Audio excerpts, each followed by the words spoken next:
Hi YouTube. So for my first video of 2022, I don't want to talk about something depressing like the worst movies of 2021 or even the best movies of 2021 because that just bums me out thinking about how many movies as an Indian I still don't have access to, like Memoria or Licorice Pizza. I haven't seen The Worst Person in the World, and without these movies I really don't want to make my list of my favorite films of 2021. Instead, I would much rather talk about something exciting, something I'm looking forward to, which is 10 films releasing in 2022, probably, that I'm really hyped up about. Now, if I had been making this list a couple of years ago, then I would not have had to add probably. I would have just said, any films for which we have concrete release dates in the current year. I will talk about those, and I just won't talk about films where we don't yet know the exact release date. But this time, I'm not going to do that. I'm going to include a couple of films for which we don't actually know the exact release date. Why? Because, even the ones for which we do know release dates, we don't really know that they're coming out in 2022. John Wick Chapter 4 just got delayed to 2023 a few weeks ago. Anything could happen. Any of these movies that are coming out could get pushed to the next year or even more. We don't know how the pandemic is going to go. We don't know what the studios are going to be thinking. So, this is a tentative list. All movies, whether their release dates are already announced or not, are only potentially going to come out in 2022. So, with that, I want to start with an honorable mention, which is not going to be whatever would have been number 11 on my list had I been making a list of 11 films I'm excited for. I don't want to do that because, if I wanted to do that, then why would I not just make a list of 11? So, I'm not going to talk about that. If I was doing that, it would probably be White Noise, this Noah Baumbach film, which has Adam Driver, Greta Gerwig, cool stuff. But no, I'm not going to talk about that. Instead, I'll talk about a film that would actually have been in my top 10, pretty high up my top 10, if I knew for certain that it's going to release in 2022, and that is David Fincher's The Killer. Now, we don't know much about this movie. What we do know is that it's a serial killer movie directed by David Fincher, and his track record in this genre is stellar. I love Seven, I love The Girl with the Dragon Tattoo, I love Zodiac, and I love all the episodes of Mindhunter that he's directed, as well as all the episodes that he has not directed. I just think it was a great show, RIP. So, of course, The Killer is an exciting movie, but uh, I think there's a decent chance we only end up seeing it drop on Netflix in 2023. And so I don't think it would be fair to include that movie in today's list. So, with that out of the way, I want to now talk about the 10 films that I think are probably going to release in 2022 that I am most excited about. Number 10, Spider Man Across the Spider Verse Part 1. Now, this is a film you'll be seeing in every most anticipated list for 2022 that you look at. People loved that first movie, Spider Man Into the Spider Verse, back in 2018, I want to say. Yes, 2018. I really, really liked it, but I'm not the biggest fan of that movie. I do think that near the end, after having built up a really emotionally engaging central conflict for Miles, it kind of copped out of exploring how to go about solving that conflict instead of dealing with how your protagonist grows out of their limitations, their flaws, the things that are holding them back in the story.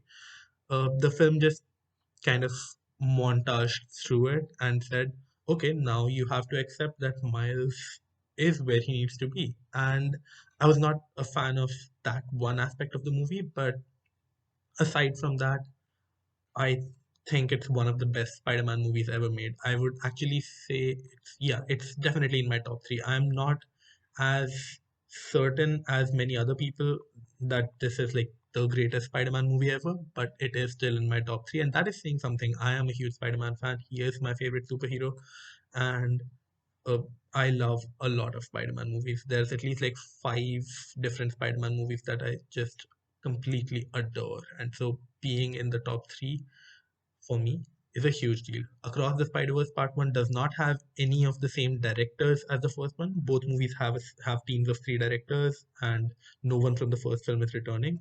So we don't know that it will be able to maintain that high level of quality. But the fact is that they are constantly trying new and innovative stuff with their animation. And, how can you not be excited about the addition of Oscar Isaac as Spider-Man 2099? And the film is releasing on October 7th, 2022. For number 9, I will go with Bardo, and then in parentheses, or False Chronicle of a Handful of Truths. Now, the name might remind you of a similarly named movie that came out 7-ish years ago called Birdman or The Unexpected Virtue of Ignorance. And rightfully so, because Bardo is, like Birdman, also directed by Alejandro G. Iñárritu. Uh, the guy directed this film called Amores Perros a couple of decades ago. Uh, and that was just an absolutely brilliant humanist indie film. Very depressing at times, but also you'll be surprised how optimistic and how hopeful it is at other times. And it's three intertwining stories. I would highly recommend it. All the stories involve dogs in some way, so if you like dogs, absolutely do check that film out.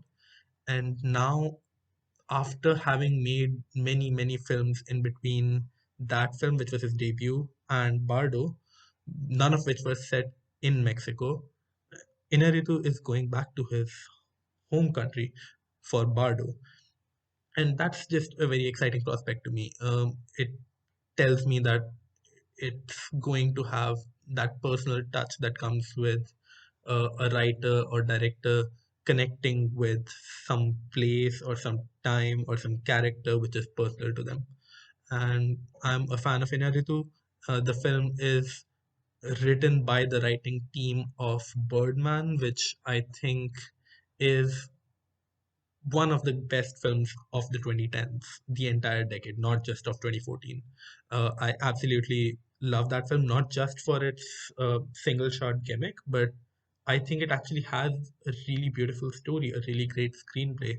So the fact that those writers are writing this film, that director is directing this film, tells me that Bardo will be great. It's a story of uh, a renowned Mexican journalist and documentary filmmaker who returns to his native country to face his identity, familiar relationships, and the folly of his memories, as well as the past and new reality of his country. That's just me reading out the official synopsis, and they call it a nostalgic comedy set against an epic journey, a chronicle of uncertainties. All of these things just sound really cool to me. They sound like something that you would get from like a mid 20th century novel or something. I don't know why I said that. That's a weird description. Maybe there's a specific novel that I'm thinking of that I'm blanking out on right now. I don't know. But any film which deals with these like political matters mixed with personal matters, mixed with how messy memory is and family is, uh, I love it. I am here for it. So Bardo is my number 9. Also, Bardo's filming wrapped in September 2021. So I think it's fair to say that the film should release by the end of 2022, because this is not going to be a visual effects heavy movie that's going to take, I don't know, a year of post production. It's probably going to be out by then. Number 8, The Batman, releasing March 4th. Supposedly, given how Omicron is going on, I will not be surprised if theaters are still shut by the time March 4th comes around. So, hold your horses on the Batman.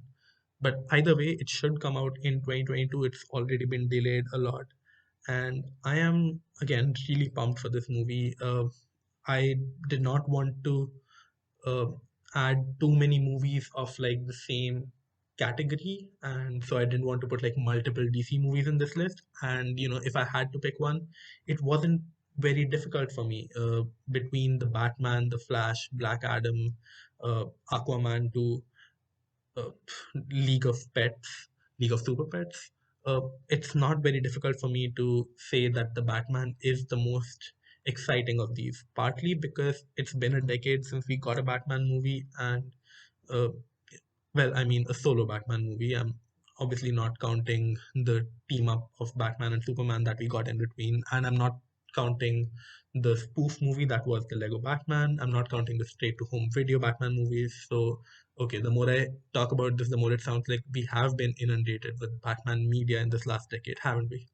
But, a straightforward live action uh, Batman solo film, that concept really intrigues me, especially when it's being directed by Matt Reeves, who directed my favorite Planet of the Apes movie, which is Dawn of the Planet of the Apes, another 2014 movie I really loved.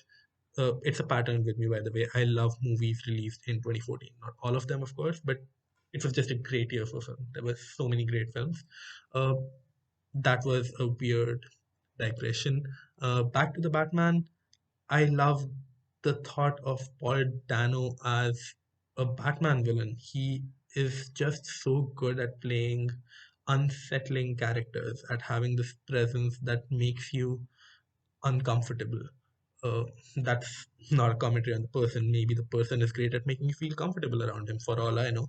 But he's just great at playing such characters, and I just think that he is the perfect fit for a character like the Riddler.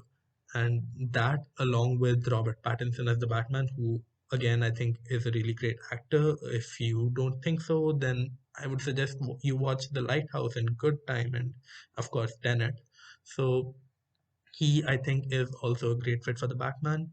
The only worry I have with this film is that in this world that we're living in right now, where for the past few decades, of course, but especially for these last year and a half or so, we have really been questioning the role of vigilantes in society, of what does it mean when a person thinks that they can dispense justice themselves, they can put themselves above the law. For instance, all those cops who think that they don't need to follow the rules, that they can, just follow their gut instinct, and their job is to beat up criminals and put them behind bars. As our understanding of the relationship between heroes and criminals is changing, in a world where Spider-Man No Way Home came out, and maybe not in the most nuanced way, but it still did kind of tackle these questions. Will the Batman feel of its time, or will it feel like it's still lagging behind? Will it just regurgitate the old hero versus villain dynamic? I hope that it's the former and not the latter, but let's see where we go. I'm putting my faith in Matt Reeves. I think the film will be great. Number seven, Apollo 10 and a half, A Space Age Childhood. This is another Netflix film. It also does not have a release date yet, but it's a live action animation hybrid where the live action stuff was already shot back in March 2020, and they've had all this time since then to wrap up the animation. So I think it's pretty safe to assume that it's also going to come out sometime in 2022. This film is written and directed by Richard Linklater, and it's kind of going back to his childhood and looking at his memory of Apollo 11 of the 1969 space mission. The guy himself was born in 1960, so he was a kid with a vivid imagination, and so the film is going to be telling us the story of the launch, both from the perspective of like the astronauts and from like what a child's imagination makes it out to be. And I really love the idea of what this can be. In fact, this kind of autobiographical look at one's childhood is also not very different from what we're getting with something like The Fablemans, where Steven Spielberg is telling the story of his own childhood, with just the family's surname change from Spielberg's to Fablemans. Except the reason I don't have that on my list instead of Apollo 10 and a half is just that I think this live action and animation hybrid is really exciting. Plus, I am generally more of a fan of the way Richard Linklater's stories go than I am of Steven Spielberg. Linklater just captures humanity in such vivid colors, in such a beautiful way, as we saw in the Before trilogy, in Boyhood. I love his films, and I'm sure this will be no different. Number six, Black Panther Wakanda Forever, releasing on November 11th. Now, picking a Marvel film to put on this list was much harder than picking a DC film because the three that we are getting are all bangers. You have Taika Waititi's Thor: Love and Thunder, which is bringing in Christian Bale as God the God Butcher. I love Christian Bale. Him being a Marvel villain is exciting. We also have Doctor Strange in the Multiverse of Madness, which is bringing in Wanda as the Scarlet Witch. It's also bringing in like a Dark Strange. It also has America Chavez, a character I really love from the Marvel comics. And so that is a story that really gets me hyped up. So, how do I choose which of these films I should put in my list? This is further complicated by the fact that Black Panther Wakanda Forever is not going to have Chadwick Boseman or the character of T'Challa in it. And so, understandably, that might make people less excited for this film than they were for the first Black Panther. Now, the way my head goes is that the reason the first Black Panther was so great, the reason it's one of my favorite Marvel films ever, I would put it among my top three of the 27 uh, MCU movies we've had, or rather, even the 32 MCU projects we've had, including the 5 seasons of television. If you uh, look at why Black Panther was so great, I don't think it was just the contribution of that one actor and character, as big of a role as he played. I think a lot of it was the coming together of many elements to create this beautiful world of Wakanda and to analyze, to explore how this world relates to the rest of the MCU. And the reason this exploration worked so well, in large part, was the direction of Ryan Coogler, who I think is just a brilliant filmmaker. The way he reinvigorated the Rocky franchise with Creed was great.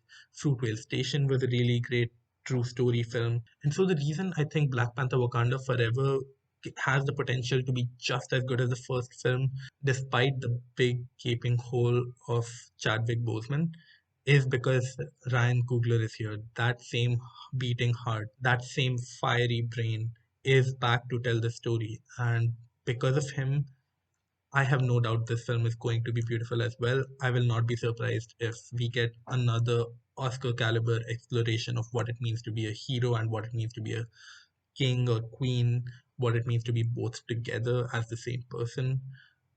I cannot wait. Now, if you know me at all, the only thing surprising about my number five pick will be how low it is on the list. And that's because my number five pick is Babylon by Damien Chazelle, the guy who directed La La Land, which is one of my favorite films of all time. I love musicals, and I think La La Land just burst onto the scene and gave us a perfect example of how music can enhance storytelling and stories can enhance music. Now, with Babylon, which is releasing on December 24th, Damien Chazelle is coming back to a story about Hollywood. The story is set in the late 1920s. It's covering the film industry's transition from silent films to talkies, which you might have seen covered before in something like Singing in the Rain. And if you have seen that, then you know how interesting of a period that was, how power dynamics shifted, how who's influential and who's not influential shifted. And a story set in this time with the energy and passion for storytelling that Damien Chazelle brings, with a cast which includes people like Margot Robbie, Olivia Wilde, Jean Smart, all actresses I'm a huge fan of. This entire combination gets me so excited. I don't know how to express in words how excited I am. Babylon is going to be one of the best films of 2022. Mark my words. I will be very, very shocked if this turns out to be the first time Damien Chazelle disappoints us. I think this film has the potential to be funny, to be heartfelt, to be thrilling, and Damien Chazelle's last three films consecutively showed us that he is the best there is at ending his films. The way Whiplash ended with that concert performance, the way La La Land ended with that whole dream sequence thingy, and the way First Man ended with the actual moon landing and then the quarantine, they are all such intense gut punches. So honestly, I could even just put the ending of Babylon in my list and say that those last 20 to 30 minutes are my most exciting film of 2022. That's how much I trust Damien Chazelle with his endings. So that's why I am so excited for Babylon. Which of course brings up the question, how are there still four films left in my list that I'm even more excited for than Babylon? Here's the answer. At number 4, Lightyear, releasing June 17th. Now, I am a Pixar nut. I love almost all the films that I've seen from Pixar. I say that I have seen because I still have not gotten around to watching Cars 3 because, Cars 2 was such a massive disappointment that I lost all my enthusiasm, but I still will eventually watch Cars 3 someday. But, among the ones that I've seen, I loved almost all of them. And some of the best ones, this is not like a hot take, almost everyone agrees, are the Toy Story movies, which I personally think never lost their charm. I think even Toy Story 4 was great.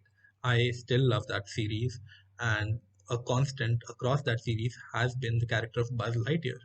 And as a little kid, I did not get introduced to Toy Story through the first Toy Story movie or the second Toy Story movie. I got introduced to the series through the animated series, Buzz Lightyear of Star Command.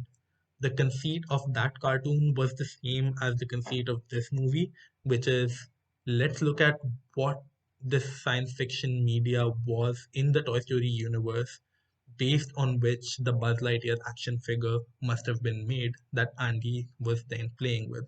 So I became a huge fan of that show. I fell in love with that entire supporting cast, and now that we're getting another attempt at that same concept, this time with Chris Evans voicing Buzz Lightyear.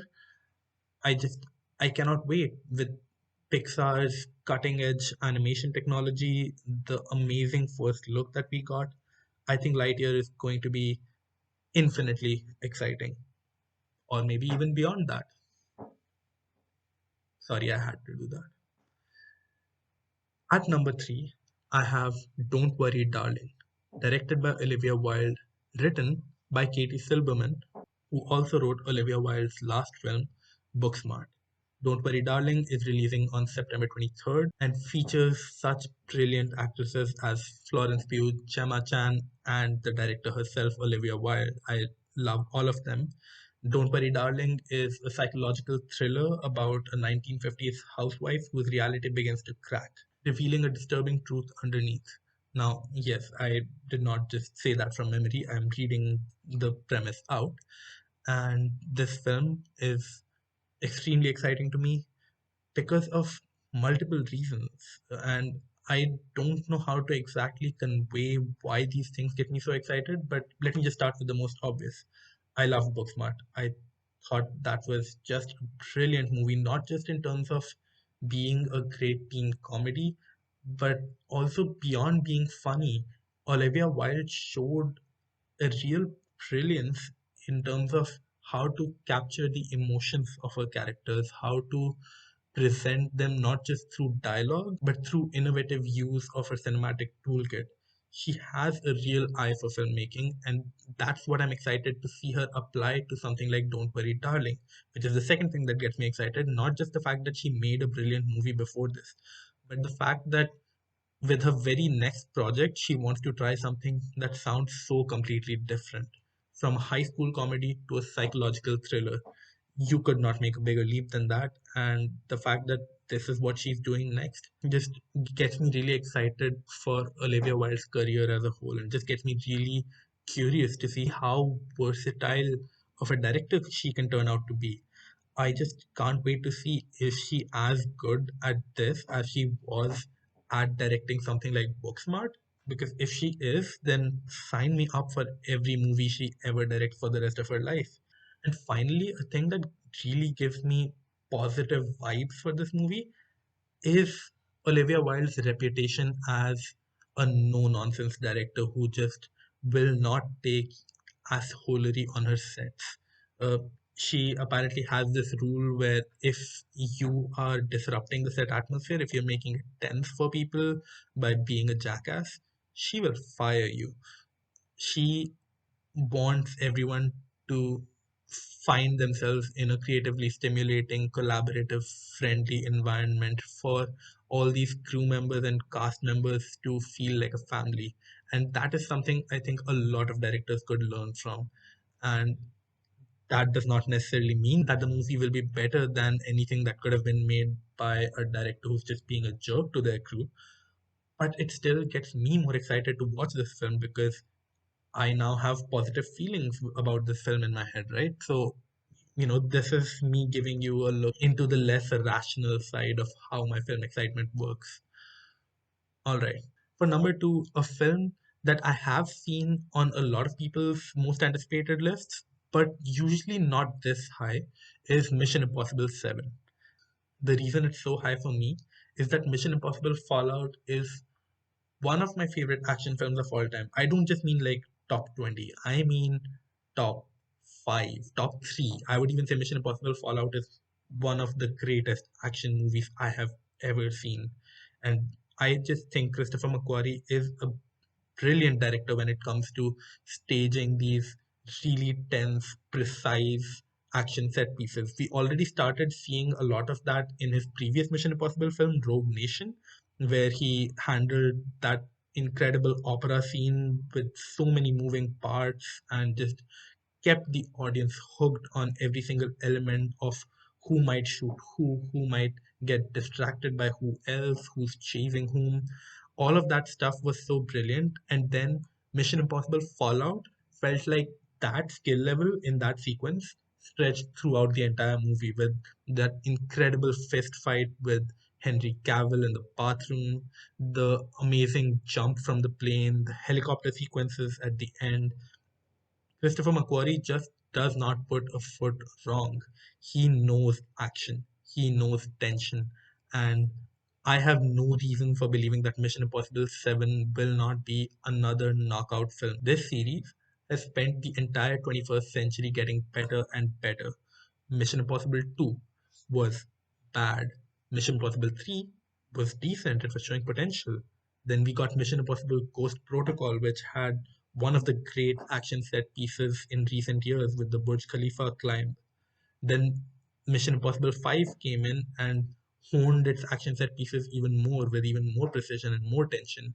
And then Fallout came, which, again, to reiterate for the millionth time, is one of the greatest action films ever made. I cannot wait for this next one. I love the chemistry that Tom Cruise and Rebecca Ferguson share on screen, and I just want more of it. Finally, after all this build up, we come to my most anticipated movie of 2022. This is a film, interestingly, that once again we don't even know is coming out in 2022. But just like Bardo, this also wrapped filming in September 2021 and is also not a very special effects heavy movie, I imagine. And so I will assume that we are going to get it by the end of 2022. And it's the sequel to Knives Out, or the second Benoit Blanc mystery. Ryan Johnson is not the most consistent director in the world. I was a little iffy on Star Wars The Last Jedi. I didn't hate it. I did actually quite enjoy it.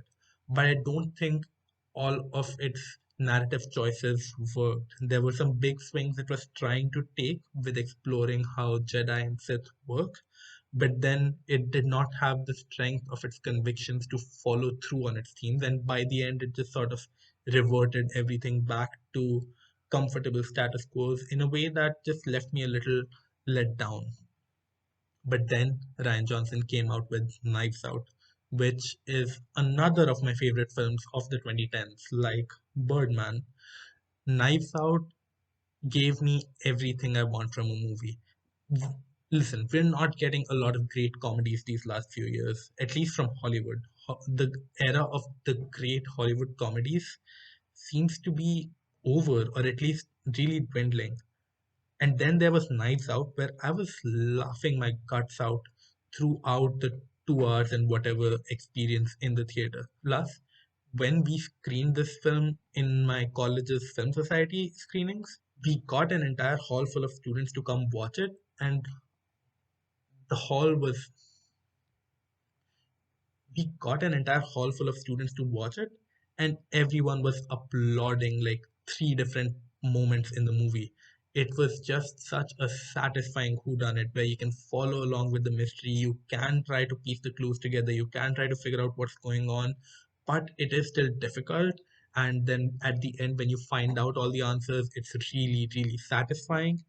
And Benoit Blanc is just such a fun detective to follow. Now, in that first Knives Out, Benoit Blanc was not really the protagonist. It was Ana de Armas's character. And I hope that that trend continues. I hope that in the sequel they bring in a new protagonist and Benoit Blanc just comes in to investigate a mystery which is connected to this new protagonist. But, whatever they're doing with it, I will be first in line to watch it, especially with such a stacked cast. Now, this is a huge ensemble cast. There are many, many actors. You can look all of them up yourselves. But the three that I am most excited to see are Catherine Hahn, Leslie Odom Jr., and Ethan Hawke. I'm a huge fan of all of these actors, and I've really been loving following Leslie Odom Jr.'s career since Hamilton. He had such an incredible performance in One Night in Miami, for which I think he could have won a Best Supporting Actor, and I would have absolutely supported that decision from the Academy if they'd gone that way. But they did not, and either way, I think he is an Oscar caliber actor. I just think he's amazing at being funny and at getting us emotional and at being intense. And, I don't need to say anything about Ethan Hawke, everyone already loves him. Catherine Hahn just showed the world how great of an actress she is with her performance in WandaVision as Agatha Harkness. And I especially loved her role in the film Private Life on Netflix that came out a few years ago. She's just a brilliant actress. And that was one of the big strengths of Knives Out, where it combined the strengths of all these incredible actors to create the family dynamic where we were constantly on edge. We didn't know who to trust and who not to trust, but we also got a really good sense of who all these people were, even though every individual one of them only got a little bit of screen time because it was again such a huge cast. And that happened because these actors were so good and because the writing was so good. And all the ingredients seem to be in place to make the sequel to Knives Out just as good on all of these levels. It will not have that fresh surprise feeling because I don't think anyone going into Knives Out thought it was going to be that brilliant. So that feeling will not be there for Knives Out 2. But I love Knives Out just as much the second and the third time I watched it. And so clearly you don't need that surprise factor. And if the mystery is solid, if the reveal is solid, if following along with the clues is as much fun as it was the first time, and if the cast of suspects is as intriguing as it was the first time, then we will get another excuse to just ignore the fact that Kenneth Branagh is also doing his own whodunit series, and we'll just focus on the really good whodunit series that we're getting these years with Benoit Blanc from Ryan Johnson. Thanks for watching this video. These are the 10 films that I am most excited to watch in 2022, but these are not the only ones. There are so many incredible films coming out this year. What are some of the films that you're most excited about that you are bummed I left out of my list? Or which of the films I did add to my list would you say you don't find all that exciting for whatever reason? Tell me in the comments, and I'll hopefully see you next week with another video. Bye.